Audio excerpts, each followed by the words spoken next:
From the Opepco Studios in Oklahoma City, you're watching The Press Row. I'm Jenny Carlson here with Barry Trammell. Time for our inbox segment. We take your email questions and answer them here on video. Let's get started with Josh's question. Josh says, has a player ever made it to the NBA Finals with multiple teams and lost to the same team? LeBron could do it this year. He did when he was with the Cavs, losing to the Spurs. Well, it's an interesting question. You sort of got to get your arms around it, but there actually is a guy that's done it, and maybe two. Danny Ainge did it with the going up against Michael Jordan and the Bulls. He was with the Blazers in '92, the Suns in '93. We think of Ainge as a Celtic, but he actually did it in '92, '93.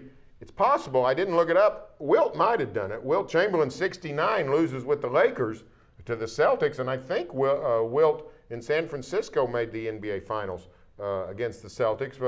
Haven't looked that one up. But I know Danny Ainge did. Well, and you know what? It would be an interesting sort of twist for LeBron to lose again to the Spurs. I don't think it's going to happen, though. I think that the Heat is the better team in this best of seven. I think they'll prove it over the course of those games. But, you know, the thing that still strikes me about I can't think about LeBron in Cleveland without thinking about Durant, without Westbrook in these playoffs. And you see how hard it is for a singular superstar to really carry a team. To have LeBron James and those Cavs have made the finals, it still stands as a remarkable feat in my mind. And had the NBA's best record. Yeah, fantastic stuff right there. All right, back to the inbox from Craig. Craig says, OU Tulsa, 11 a.m. kickoff. Are you kidding me? I guess OU Texas wasn't enough. Well, I mean, let me ask you. It's better than 9:30 p.m. Let me ask you a question. Which would cause more angst among OU fans? Kick off OU Tulsa at 11 a.m. or not televise the game? Which is going to start the biggest forest fire? And we know the answer. If the game's not on television, they'll have a special dispensation from the State House, and we'll convene the legislature and figure something out. Television wants it at 11. They need an 11 o'clock window. OU has to play some of those games. Bob Stoops gets tired of playing the night games. I mean, your head coach wants to play the day games, even if it's the morning game. Can't please everybody. Here's the deal. OU cashes its checks, so we're going to have some 11 a.m. games. Well, like I said, 9:30 p.m. That's another option for TV slots, and that's where OSU Tulsa got slotted last year. We all know how, or 2 years ago, we all know how that ended up going with the weather delays and the extremely late start. So I think 11 a.m., I don't have a problem with 11 a.m., frankly. I kind of like the morning football. You know, get up, get going.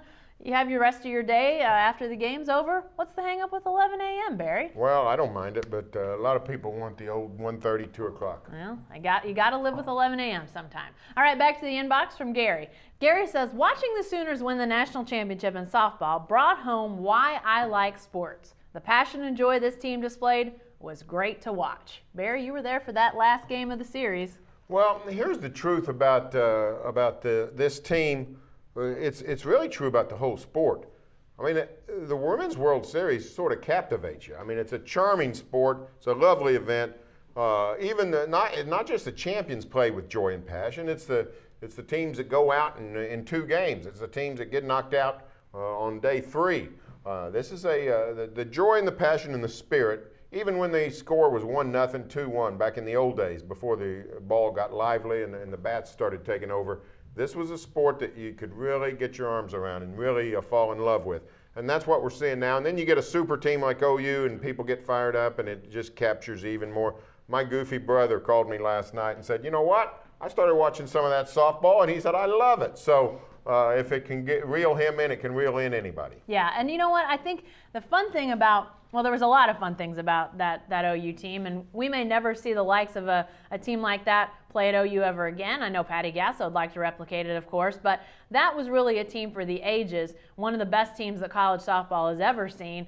But the thing is that while they were dismantling people, they were still having a great time. You still saw the smiles, you still saw you know, the laughing and that just having a great time. There wasn't sort of a killer demeanor, even though they had that killer instinct on the field, which was a lot of fun, you know, to see them just trouncing teams. And you know, they sort of got that big competitive fire, but still having a great time with it. And Barry, you're right, all the teams were like that, but to have that sort of crossover with that Sooner team, that was a lot of fun. It was really, I'm sure for opponents was a little bit, off-putting because they're killing you and they're having a great time doing it. All right, back to the inbox from Gary again. Gary says, what do you hear about Kelvin Sampson? I thought he was in line for an NBA head coaching job. Barry hasn't got one yet. Well, he hasn't. And first of all, apologize to Tim. This is actually Tim's question. I copied Gary's name twice. This is Tim. So Tim, it's a good question.